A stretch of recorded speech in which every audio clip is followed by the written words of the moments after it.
Сайн байцгаана уу? Энэ өдрийн мэндийг хүргэе.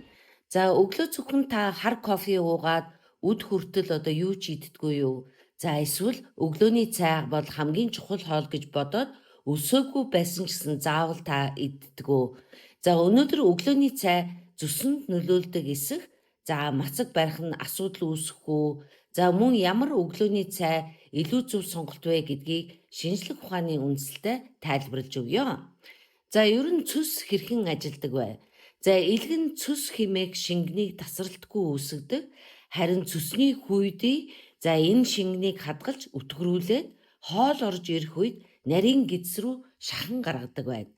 За ялангуяа хоолнд өөх тос болон уураг орж ирэхэд cholecystokinin хэмээх даавар ялгарч цөсний хүйдийг агшаадаг байна. За ингэснээр цөс гидс рүү орж хоолны өөх тосыг боловсруулахад тусалдаг байна. За тиймээс цөсний хүйдээ бол зүгээр нэг агуулах сав биш юм байна. За харин тогтмол хооллолтын хариуд агшиж, доторх цөсөө хөдөлгөж байдаг булчинлаг эрхтэй юм байна. За хэрэв цөсний хүйдий хангалттай ойр орхон эсвэл бүрэн хоосрохгүй бол цөс зогсон байдалд ордог байна. За ингэснээр холестерин болон бусад бодис тунаж цөс өдгөрч цаашлаад цөсний чулуу үүсэх нөхцөл бүрддэг байна. За өглөөний цай алхсан хүн бүр цөсний чулуутай болно гэж хэлэх хангалттай нотолгой одоогоор байхгүй байна. За гэхдээ өглөөний анхны хоол хэд оройтох тусам цөсний чулууны тархалд өндөр байгааг ажигласан шинэ судалгаа байдаг байна. За 2024 онд нийтлэгдсэн Америкийн нэгдсэн улсын хүн амын эрүүл мэнд хооллолтын үндэсний хэмжээнд судалдаг мэдээллийн санд тулгуурласан судалгаанд ойролцоогоор 6500 насанд хүрэгчийг хамруулсан байна. За тэдний 695 цөсний чулуутай гэж мэдээлсэн байна. За судлаачид нас, хүйс, биеинжин, чихрийн шижин, хөдөлгөөн, нийтлэг илчлэг, өөх тос, холестерин болон эслэгийн хэрэглээ зэрэг олон хүчтэй зүйлийг тооцсны дараа өдрийн анхны хоол оройтох нь цөсний чулууны тархалттай холбоотой байгааг тогтоожээ. За гэхдээ энэ судалгаа хүмүүсийг олон жилийн турш дагаж ажиглаагүй, зөвхөн тухайн үеийн хооллох цаг болон цөсний чулуутай эсхийг харьцуулсан байна. За тиймээс өглөөний анхны хоолыг оройтож идэх нь цөсний чулууны шууд шалтгаан гэж баталж чадаагүй байна. За зөвхөн хоорондоо холбоотой байж болохыг энэ судалгаа харуулсан байна. За өөрөөр хэлбэл асуудал нь өглөө заавал 7 цагт хооллох ёстой гэсэн үг биш байна. Харин хоолоо байнга алгасаж олон цагаар үлсэх үед цөсний хүйдий удаан хугацаанд агшихгүй байж болно. За үүн дээр хэд хурдан туралт нэмэгдвэл цөсний чулуу үүсэх эрсдэл нэмэгдэж болзошгүй гэсэн байна. За завсралгатай мацаг хүн бүрт буруу гэж бас хэлж болохгүй. Харин зарим хүнд нийт илчилгээ багасгах, жингээ хянахад тустай байж болно гэсэн байна. За гэхдээ цөсний чулууны тухайд удаан мацаг болон хурдан туралт хоёр давхцах нь хамгийн их анхаарах зүйл юм байна. За Америкийн нэгдсэн улсын чихрийн шижин хоол боловсруулах болон бөөрийн өвчний үндэсний хүрээлэнгийн тайлбараар удаан хугацаанд хоол идэхгүй байх эсвэл маш хурдан жин хасах үед элэг цөс рүү илүү их холестерин ялгаруулдаг. За үүний зэрэгцээ цөсний хүйдий бүрэн хоосрохгүй байж болно гэж хэлсэн байна. За энэ хоёр нөхцөл нийлэх юм бол холестеринаар хэд хансан удаан тогтсон цөс үүсч чулуу үүсэх магадлалыг нэмэгдүүлдэг байж болзошгүй гэсэн байна. За маш бага илчлэгтэй дэглэн болон хурдан тураалтчилсан мөн цөсний чулууны эрсдлийг өсгдөг байна.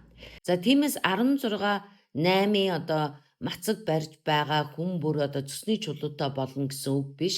Харин баруун дээд хэвлэлийгээр өвддөг, илүүдэлжинтэй, маш хурдан турхаар төлөвлөж байгаа эсвэл бага илчлэгтэй дэглэн барьж байгаа бол эхлээд эмчтэйгээ зөвлөх хэрэгтэй юм байна. За 2025 онд нийтлэгдсэн 9 ажилтнын судалгааг нэгтгэсэн мета-анализ нийт 118,385 хүний мэдээллийг хамруулсан байна. За өглөөний цайгаа тогтмол алхасдаг хүмүүсийн бодисын солилцооны хам шинжтэй байх магадлал 10%, за хэвлийн тархалалт 17%, за даралт ихсэлт нь 21%, за цусан дахь өөх тосны өөрчлөлт 13%, за сахар ихсэлт нь 26%-ийн өндөр хамааралтай гарчээ. За гэхдээ энд хамаарал гэдэг үгийг дахин онцлоё.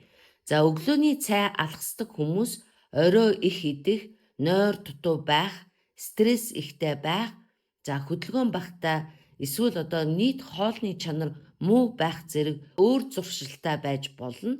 За тиймээс өглөөний цай алхасах нь эдгээр өвчний цорын ганц шалтгаан гэсэн үг биш гэж тайлбарласан байна. За зөв өглөөний цай гэдэг нь маш тослог, хуурга, хям, шарсан мах эсвэл чихэрлэг бов гэсэн үг биш.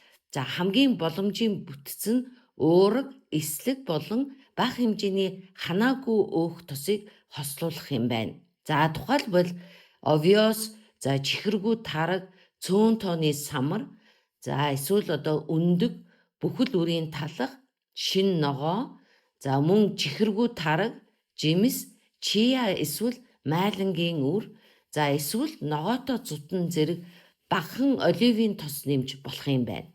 За өөх тосыг бүрэн тэглэх шаардлагагүй бага хэмжээний өөх тос зүсний хүүдийг хэвийн агшихад өдөөлт өгдөг байна. За харин хит их хансан өөх тос, за шарсан хоол, боловсруулсан мах, чихэрлэг ундаа болон цагаан гурилан бүтээгдэхүүнийг тогтмол их шиг хэмжээгээр хэрэглэх нь жим болон бодисын солилцоонд сөргөөр нөлөөлнө гэсэн байна. За 2025 онд нийтлэгдсэн мэдээлэл тулгуурсан судалгаагаар за эслэгийн хэрэглээ өндөр байх нь зүсний чулууны тархалт бага байгаатай холбоотой байж болзошгүй гэсэн байна. За хамгийн их эслэг хэрэгэлдэг бүлгийн зүсний чулуутай байх магадлал хамгийн бага хэрэгэлдэг бүлгээс доогуур байсан байна. За гэхдээ эслэг нь зүсний чулууг хайлуулна гэсэн үг биш, харин бүхэл үр, хүнсний ногоо, за жимс, буурцаг зэрэг нь жингээ дотууртай байрах, за нийт хоолны чанарыг сайжруулах практик сонголт юм байна. За зүсний чулуутай хүн зүсээ сайн агшаая гэд зориуд их хэмжээний тос идэж болохгүй юм байна. За их тослог хоол зүсний хүүдийг хүчтэй агшааж, за чулуу зүсний сувгийг төр бүглэх юм бол баруун дээд хэвлийн хүчтэй өвдөлт болон зүсний дайралтыг өдөөж байдаг байна. За зүсний дайралт ихэвчлэн хүнд хоолны дараа илэрдэг байна. За хэрэв хэвлийн өвдөлт хэдэн цаг үргэлжлэх, халуурах, за дагжин чичрэх, за тасралтгүй бөөлжих, за эсвэл нүд шарлах, за шээс бараантах зэрэг шинж тэмдэг илэрвэл яаралтай эмнэлэгт хандаарай гэсэн байна. За тэгэхээр өглөөний цай уух нь зөв үү буруу юу? За хариулт нь хүн бүрт тохирох ганц дүрм гэж байхгүй юм байна. За гэхдээ зүсний эрүүл мэндийн хувьд тогтмол хооллох, за маш урт өсөглөн буюу мацгийг хурдан тураалтаа хослуулахгүй байх, за өөх тосыг бүрэн хасахгүй атлаа хэтрүүлэхгүй байх, за уурга болон эслэгтэй бодит хоол сонгох нь хамгийн ухаалаг арга юм байна. За хар кофе өглөөний цайд бүрэн орлож чадахгүй, за их тослог өглөөний цайч гэсэн зүсний цэвэрлэгээ болохгүй юм байна. За хамгийн зөв сонголт бол туйлшрахгүй доктортой хооллолт юм байна. Та өглөөнийхөө цайгаа тогтмол иддэггүй, эсвэл завсарлагатай мацаг барьдаггүй. За энэ сэтгэлдээ та бүхэн комментоор бичээрэй. За хэрвээ энэ мэдээлэл танд хэрэгтэй санагдсан бол видеонд минь лайк дараад, за тэгээд subscribe хийгээрэй. За эрүүл мэндийн шинжлэх ухаанд суурилсан шинэ мэдээллүүдийг авахын тулд та сувгаа дагаараа, тэгээд subscribe хийгээрэй. За анхаарал тавьсанд баярлалаа. Дараагийн видеогоор уулзцгаая. Баяртай.